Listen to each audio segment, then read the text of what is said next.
Depuis que j'ai emménagé dans cette vieille pension au bord de la forêt, je sens que quelque chose ne tourne pas rond. Et même si je me force à agir comme si de rien n'était, chaque journée me donne l'impression que quelqu'un m'observe avec une précision presque clinique. Au début, ce n'étaient que des détails anodins, des choses auxquelles on ne prête pas attention quand on est fatigué. Une chaise déplacée de quelques centimètres alors que j'étais sûr de l'avoir laissée alignée contre la table, une fenêtre entr'ouverte alors que je l'avais fermée à double tour, ou encore cette sensation étrange, presque électrique, que l'air de la chambre changeait légèrement lorsqu'on éteignait la lumière, mais tout s'est aggravé la première nuit où j'ai entendu ce bruit sur ma porte. Un bruit si lent et si régulier qu'il ne pouvait pas être accidentel. Un frottement qui descendait du haut vers le bas, comme si quelqu'un traçait un long sillon avec le bout de l'ongle ou une pointe métallique. J'ai d'abord pensé au vieux plancher qui craquait, ou à un client de la pension qui s'était trompé de chambre, mais le lendemain matin, lorsque j'ai vu la surface du bois, j'ai compris que ce n'était ni le hasard ni un simple geste maladroit, une ligne parfaitement droite y avait été gravée, aussi nette que si quelqu'un avait utilisé une lame très fine. J'ai voulu en parler à la propriétaire, une femme âgée qui vit seule au rez-de-chaussée. Mais avant même que je n'aie le temps de descendre, un bruit sec a résonné dans le couloir, comme si quelqu'un avait couru puis s'était immobilisé d'un coup juste devant ma porte. J'ai ouvert immédiatement, mais il n'y avait personne. Seulement le long couloir vide, baigné dans une lumière pâle qui donnait l'impression que l'air lui-même était figé. J'ai essayé d'oublier l'incident, mais dès le soir même, un autre événement est venu tout bouleverser. Alors que je me brossais les dents, j'ai aperçu derrière moi, dans le miroir, une ombre qui passait lentement le long du mur, une silhouette fine, immobile, comme si elle observait la scène depuis un angle que je ne pouvais pas voir directement. Lorsque je me suis tourné, il n'y avait que le silence, mais le miroir, lui, semblait encore vibrer d'un mouvement imperceptible. Puis, les petits papiers ont commencé à apparaître sous ma porte, glissés avec une précision déconcertante, toujours pendant que je dormais. Des morceaux de pages jaunies, sans signature, portant des messages aussi courts qu'inquiétants comme « On te surveille »,« Tu fais du bruit la nuit » ou « Je sais quand tu pars ». J'ai tenté d'ignorer ces avertissements, mais une nuit, un événement m'a réellement fait perdre pied. Vers 2h17, j'ai entendu quelqu'un monter les escaliers, mais ce n'était pas une montée normale, non. C'était comme si la personne s'arrêtait entre chaque marche, écoutait, avançait d'un pas, puis s'arrêtait encore, comme un prédateur qui calcule son approche. Le rythme était si lent, si parfaitement mesuré que j'ai immédiatement compris que ce n'était pas un client ivre ni un animal. Les pas se sont arrêtés juste devant ma porte, la poignée a pivoté d'1 millimètre, puis d'un autre, comme si quelqu'un vérifiait la résistance de la serrure. J'avais la gorge nouée, incapable de me bouger, et soudain, un chuchotement étouffé a traversé le bois, si discret que je l'ai cru l'entendre dans ma propre tête. « Tu dors ?» Je ne sais pas comment je suis resté immobile, mais le bruit a cessé et au matin, j'ai trouvé la 2e ligne gravée sur ma porte, parallèle à la première, parfaitement droite, comme si la personne ou quoi que ce soit voulait marquer son retour. J'ai décidé d'installer une petite caméra dans ma chambre, pointée vers la porte pour comprendre ce qui se passait la nuit. Mais lorsque j'ai regardé l'enregistrement le lendemain, j'ai failli lâcher mon téléphone. À 3h41, l'image se brouille pendant exactement 5 secondes, puis la caméra se coupe, et lorsque l'image revient, il y a quelque chose d'inexplicable. Ma chaise qui était derrière la table se trouve désormais juste devant la porte, comme si quelque chose l'avait déplacée pour bloquer l'entrée. La propriétaire refuse d'admettre qu'il se passe quoi que ce soit d'étrange. Elle dit que je dois m'habituer au bruit de la maison, mais je sais quand une maison grince, et je sais quand quelque chose me regarde. Hier soir encore, alors que je tentais de m'endormir, j'ai entendu la respiration de quelqu'un juste derrière la porte, une respiration lente, profonde, presque patiente, et ce matin, j'ai découvert la 3e ligne gravée sur ma porte, plus longue que les 2 autres, comme si l'auteur de ces marques se rapprochait un peu plus chaque nuit. Et maintenant, je suis convaincu d'une chose. Il ne s'agit plus seulement d'un inconnu dans la pension, il s'agit de quelqu'un qui veut entrer dans ma chambre et qui n'est plus très loin d'y parvenir. Depuis la découverte de la 3e ligne gravée sur ma porte, j'ai commencé à remarquer des détails auxquels je n'aurais jamais prêté attention auparavant, comme si chaque recoin de cette vieille pension tentait de me transmettre un message que je n'arrivais pas encore à comprendre. Par exemple, hier matin, en descendant l'escalier, j'ai entendu un claquement sourd derrière moi, et lorsque je me suis retourné, j'ai vu la trappe du grenier osciller très lentement, comme si quelqu'un venait de la pousser du bout des doigts pour attirer mon attention. La propriétaire m'a assuré qu'un courant d'air pouvait provoquer ce mouvement, mais je connais trop bien la maison désormais pour croire à cette explication, car toutes les fenêtres étaient fermées et il n'y avait aucune raison qu'un courant d'air remonte jusqu'au grenier. Dans l'après-midi, alors que je buvais un café dans la salle commune, j'ai remarqué un nouveau client, un homme grand et très mince, assis près de la fenêtre, qui fixait le mur opposé sans jamais détourner les yeux, comme s'il écoutait quelque chose que je ne pouvais pas entendre. J'ai essayé de lui adresser un sourire, mais il ne m'a même pas remarqué. Son regard était perdu dans une fixité presque dérangeante.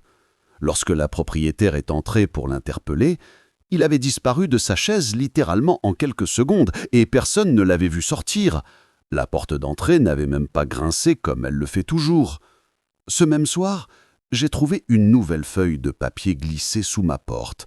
Mais cette fois, le message était différent, plus long, plus conscient. « Tu n'écoutes pas assez, descends !» Je n'ai pas dormi de la nuit, surtout parce qu'à 1h12, un bruit particulier a retenti dans le couloir. Celui d'un objet lourd qui glisse lentement sur le parquet, comme si quelqu'un tirait une valise ou un meuble d'une seule main. J'ai collé mon oreille contre la porte et j'ai senti, pour la première fois, un souffle chaud passer entre mes pieds, remontant depuis l'espace sous la porte, comme si quelqu'un respirait contre le sol. Puis la poignée a de nouveau bougé, mais cette fois beaucoup plus lentement, presque avec une délicatesse calculée, comme si la personne de l'autre côté tentait de ne pas m'effrayer ou de ne pas me faire fuir trop vite. Au matin, j'ai demandé à la propriétaire si quelqu'un avait dormi dans la chambre voisine. Mais elle m'a juré que toutes les chambres du premier étage étaient inoccupées, que je devais me reposer, que la maison faisait parfois des bruits de vieilles charpentes, une phrase qu'elle avait répétée tellement souvent que j'avais l'impression qu'elle voulait surtout se convaincre elle-même. En début de soirée, j'ai décidé de vérifier le couloir pour voir si les marques sur ma porte étaient les seules. Et j'ai remarqué quelque chose que je n'avais encore jamais vu. À l'extrémité du couloir, près de la petite fenêtre donnant sur la forêt, il y avait 3 empreintes sur le parquet, alignées comme si quelqu'un venait de marcher pieds nus sur le bois poussiéreux. Mais ce qui m'a réellement troublé, c'est leur orientation. Elles étaient tournées vers ma chambre, comme si la personne était restée longtemps debout à m'observer avant de disparaître. Plus tard dans la nuit, tandis que je regardais un film pour essayer de penser à autre chose, la caméra que j'avais laissée tourner a soudain émis un bip bizarre, le genre de son qu'elle ne fait qu'en cas de détection de mouvement. J'ai vérifié l'enregistrement. À 3h03, l'image montre clairement la poignée de ma porte qui tourne légèrement. Mais ce n'est pas le plus inquiétant. Derrière la porte, dans l'ombre, on distingue 2 lignes plus sombres que le reste du bois, comme si quelqu'un collait ses doigts très fins de chaque côté de la serrure. Et puis l'image se brouille, non pas comme un bug numérique, mais comme si quelque chose passait entre la caméra et la porte, une silhouette trop proche de l'objectif pour que le senseur la capture proprement. J'ai senti mon cœur s'arrêter quand, juste après, un visage flou est apparu une fraction de seconde dans le reflet de la vitre. Non pas distinct, non pas détaillé, juste 2 yeux trop immobiles, trop ouverts, posés quelque part au niveau du sol. J'ai voulu sortir immédiatement, quitter cette pension en pleine nuit. Mais en ouvrant la porte de ma chambre, j'ai remarqué une chose que je n'avais encore jamais vue. Les 3 lignes gravées étaient désormais légèrement curvées, comme si elles n'étaient plus que des marques, mais le début d'un symbole. Un symbole qui semblait se former chaque nuit, ligne après ligne, comme si la personne qui les traçait savait exactement ce qu'elle voulait écrire et que tout ce dont elle avait besoin, c'était un peu plus de temps. Depuis que les 3 lignes gravées ont commencé à se courber, en formant un symbole que je n'arrive pas à identifier, j'ai la sensation que quelque chose dans la pension a changé de rythme, comme si la maison elle-même respirait différemment, ou comme si quelqu'un ou quelque chose avait décidé que le temps d'attente était terminé. Ce matin, en me rendant à la cuisine pour prendre un café, j'ai remarqué que toutes les chaises étaient alignées dos au mur, comme si on avait dégagé le centre de la pièce pour y attendre quelqu'un.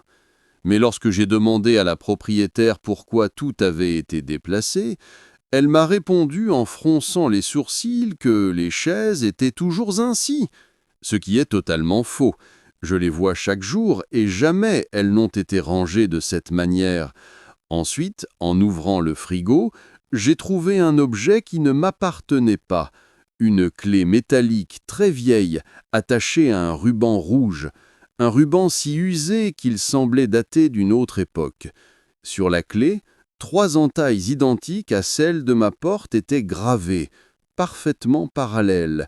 J'ai immédiatement voulu la rendre à la propriétaire, mais lorsque je suis arrivé devant sa porte, j'ai entendu une voix derrière, pas la sienne, pas celle de quelqu'un que je connaissais, une voix basse, profonde, répétant une phrase que je ne comprenais pas totalement, comme un murmure trop près de l'oreille, alors que j'étais pourtant à plus d'1 mètre du seuil.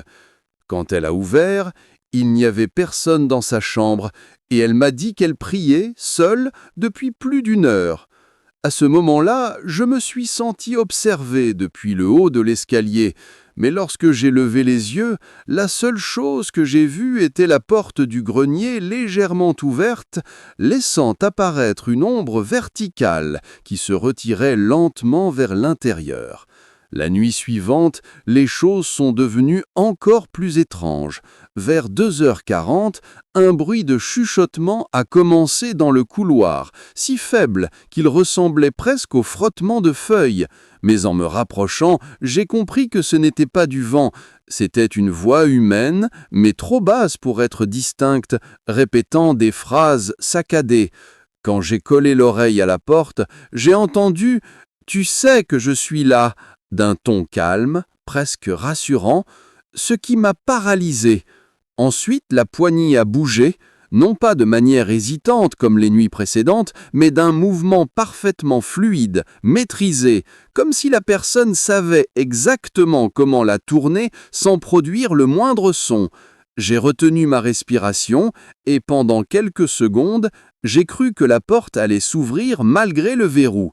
Mais elle s'est arrêtée net, comme si quelqu'un venait de retirer sa main. Au petit matin, j'ai trouvé sur le sol du couloir une empreinte de pied fine et allongée, presque trop longue pour appartenir à une personne normale. Et ce qui m'a terrifié, c'est qu'elle semblait orientée vers ma chambre, puis vers l'escalier, comme si la personne avait reculé en me regardant. Plus tard dans la journée, j'ai tenté d'en parler à l'un des rares clients présents, un homme d'une 50aine d'années qui semblait aussi mal à l'aise que moi dans cette pension, mais quand j'ai évoqué les bruits nocturnes, il m'a coupé sans même me regarder et a simplement murmuré « Vous ne devriez pas lui répondre ». Puis il est sorti sans se retourner. En revenant dans ma chambre, j'ai vu que mes affaires avaient été déplacées, mais pas de manière désordonnée.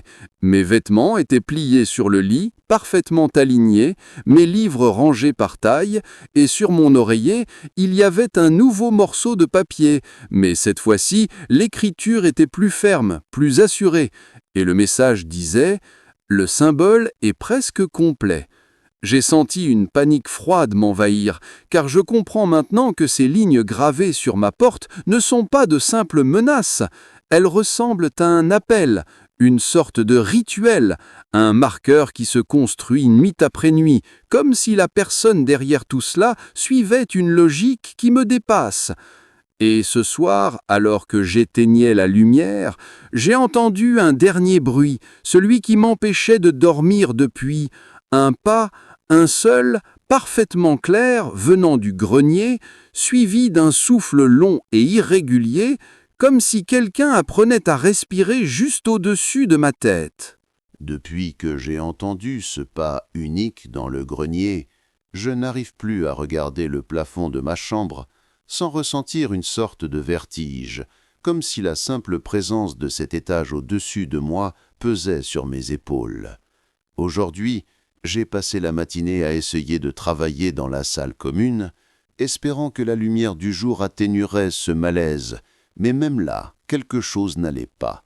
Chaque objet semblait déplacé de quelques centimètres, comme si quelqu'un avait réorganisé la pièce en suivant une logique invisible, un ordre qui m'échappe totalement. La propriétaire, interrogée pour la 3e fois, m'a simplement dit d'une voix nerveuse que certaines choses dans cette maison se replacent toutes seules, puis elle a quitté la pièce avant que je n'ai pu répondre, comme si elle savait exactement vers quoi mes questions se dirigeaient.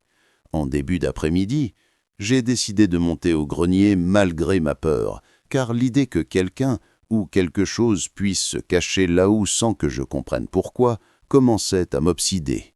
L'escalier menant au grenier craquait sous mon poids, mais ce n'était pas le bruit du bois qui me dérangeait le plus, c'était ce silence étrange, presque étouffé, qui semblait absorber chaque son.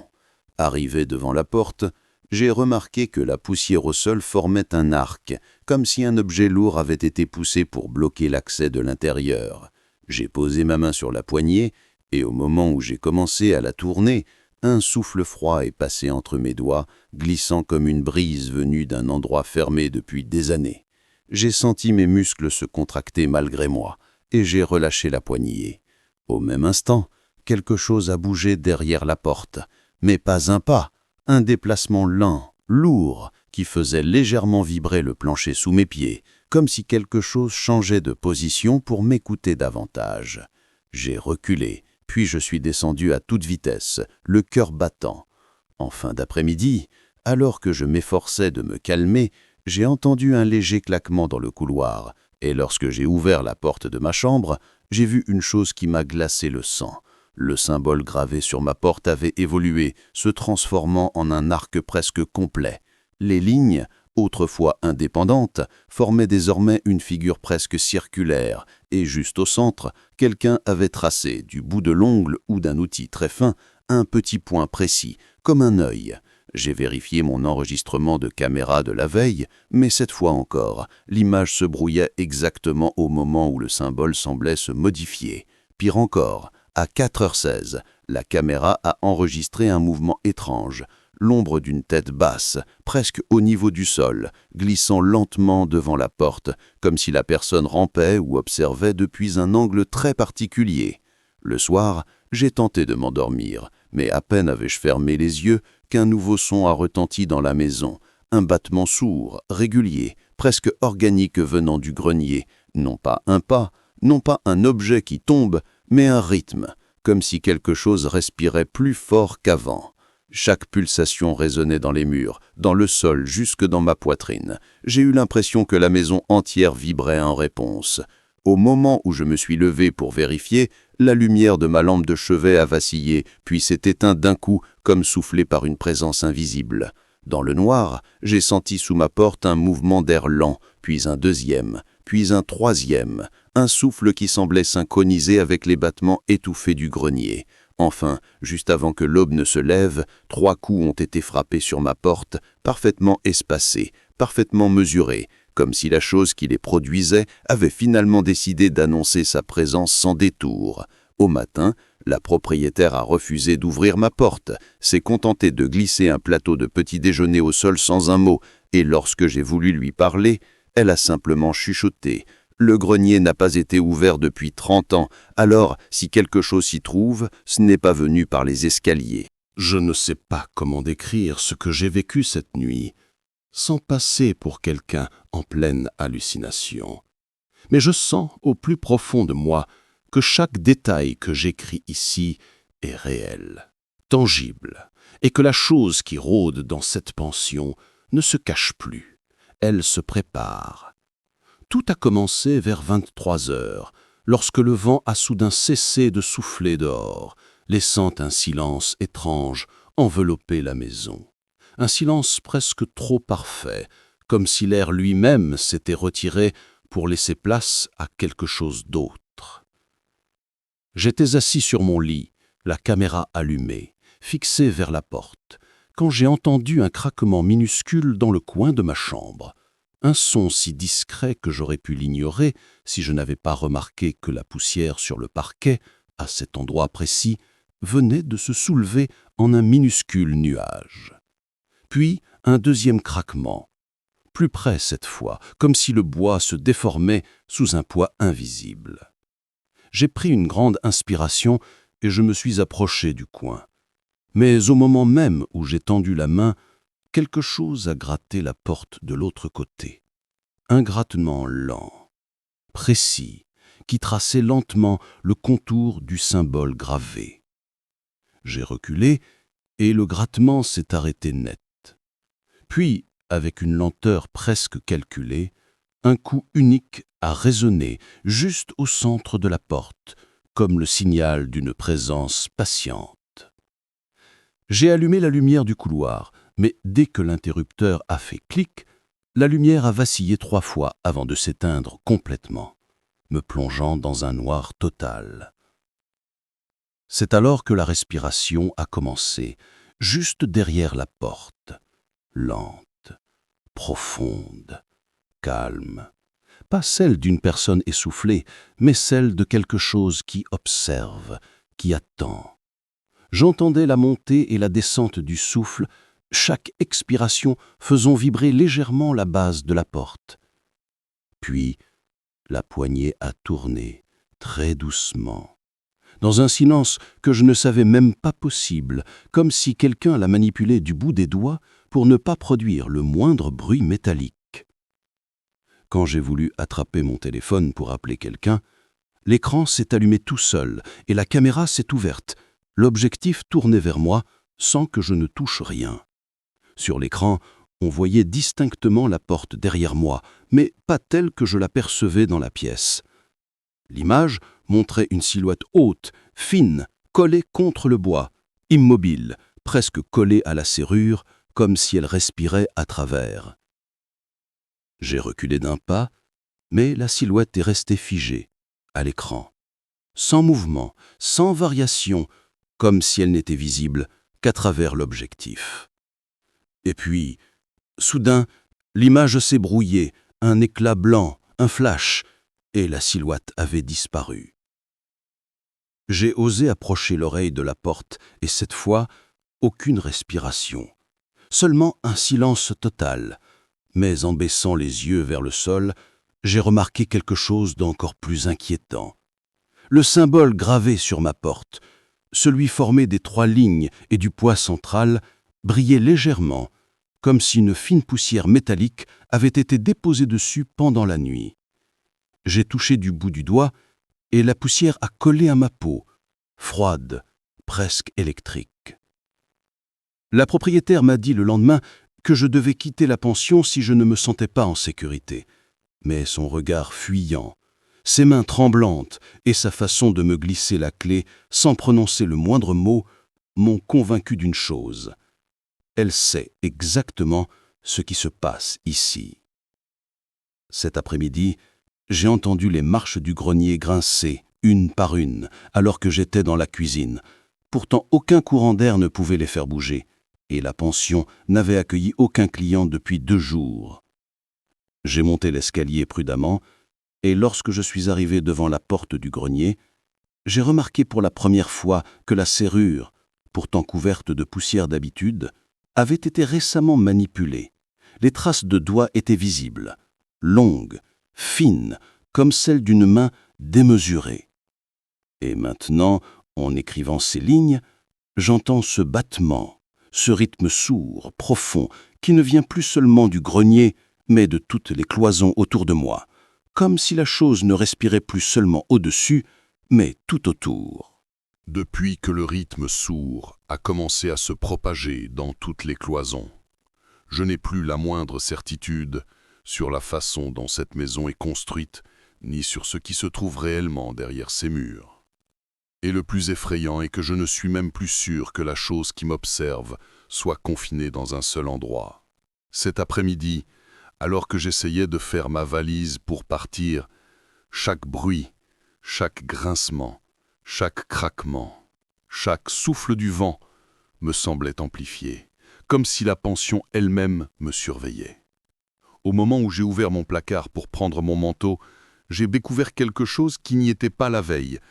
Un petit miroir, sale, couvert de poussière, posé contre le fond en bois, et gravé sur sa surface ternie, la forme complète du symbole, un cercle parfait, traversé de 3 lignes verticales, comme celui qui s'était formé sur ma porte. Lorsque j'ai voulu le prendre, j'ai entendu un bruit derrière moi, un frottement très lent, comme si quelqu'un glissait la paume de sa main contre le couloir du corridor. Quand j'ai ouvert la porte de ma chambre, rien. Mais le symbole gravé sur ma porte avait disparu, remplacé par une surface parfaitement lisse, comme si le bois avait été poncé durant la nuit. La propriétaire m'a alors appelé depuis le bas de l'escalier, d'une voix que je ne lui avais jamais entendue, une voix basse, tremblante, presque suppliante. « Vous devez partir avant la tombée du jour. » Je l'ai rejoint dans la cuisine, où elle m'a tendu une enveloppe jaunie contenant une ancienne photographie de la pension, prise sans doute il y a plusieurs décennies. Ce qui m'a immédiatement frappé, ce sont les silhouettes floues qui se trouvaient derrière les fenêtres du grenier. 4 formes longues, indistinctes, immobiles, comme si elles attendaient qu'on les remarque. Lorsque j'ai demandé à la propriétaire ce que c'était, elle a simplement répondu que certains résidents ne partent jamais vraiment. Puis, elle a détourné le regard. En retournant à l'étage pour prendre ma valise, j'ai senti la maison vibrer de nouveau, mais cette fois, pas comme un battement, plutôt comme une réponse, une réaction à ma décision de partir. La poignée de ma chambre s'est mise à bouger toute seule, puis à se tourner lentement, sans qu'aucun bruit de pas n'accompagne ce mouvement. J'ai reculé jusqu'au milieu du couloir, le cœur prêt à exploser.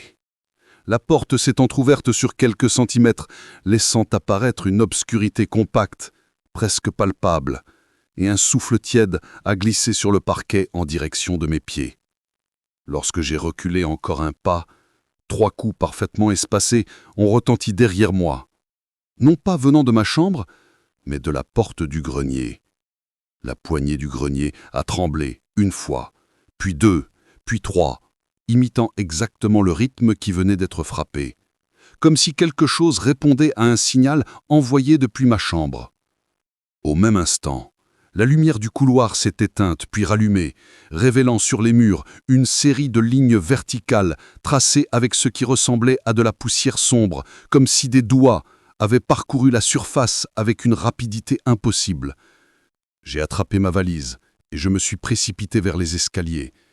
Mais en descendant, j'ai senti une pression sur ma nuque, un mouvement d'air très précis, comme si quelqu'un se penchait derrière moi pour écouter mon souffle. Quand je me suis retourné, il n'y avait personne, juste les marches qui vibraient légèrement sous un poids invisible. La propriétaire m'attendait devant la porte d'entrée, la main posée sur la poignée, comme si elle empêchait quelque chose de l'ouvrir. Sans même me regarder, elle a murmuré « Ne vous arrêtez surtout pas dehors. Continuez de marcher. » J'ai franchi la porte et lorsqu'elle l'a refermée derrière moi, j'ai entendu de l'autre côté un bruit que je n'oublierai jamais. Un pas lourd, lent, posé sur le sol du vestibule, suivi d'un long souffle profond, comme celui d'un dormeur qui vient de se réveiller après une longue nuit. J'ai quitté la propriété aussi vite que je le pouvais, et même lorsque j'ai atteint la route menant au village, j'ai senti derrière moi, dans l'air, une présence qui me suivait à distance, sans jamais se montrer. Depuis ce jour, je n'ai jamais remis les pieds dans cette pension. Mais il y a quelque chose que je dois avouer. Parmi mes affaires, dans ma valise, Un objet que je n'ai jamais placé s'y trouve désormais. La vieille clé, au ruban rouge, celle avec les 3 entailles identiques. Je l'ai posée sur ma table de nuit il y a 3 jours, et hier soir, lorsque je suis revenu dans ma chambre d'auberge, j'ai vu qu'elle avait changé de position toute seule, s'étant tournée vers la porte, comme si elle attendait que quelqu'un frappe. Aujourd'hui encore, je ne comprends pas ce qui m'a suivi en partant, mais une chose est sûre. Ce symbole, celui qui s'est formé nuit après nuit sur ma porte, continue de se manifester, même loin de la pension. Et je crains maintenant que la chose qui voulait entrer ne se soit jamais vraiment arrêtée lorsque j'ai quitté la maison. Elle a simplement changé d'endroit pour me rejoindre.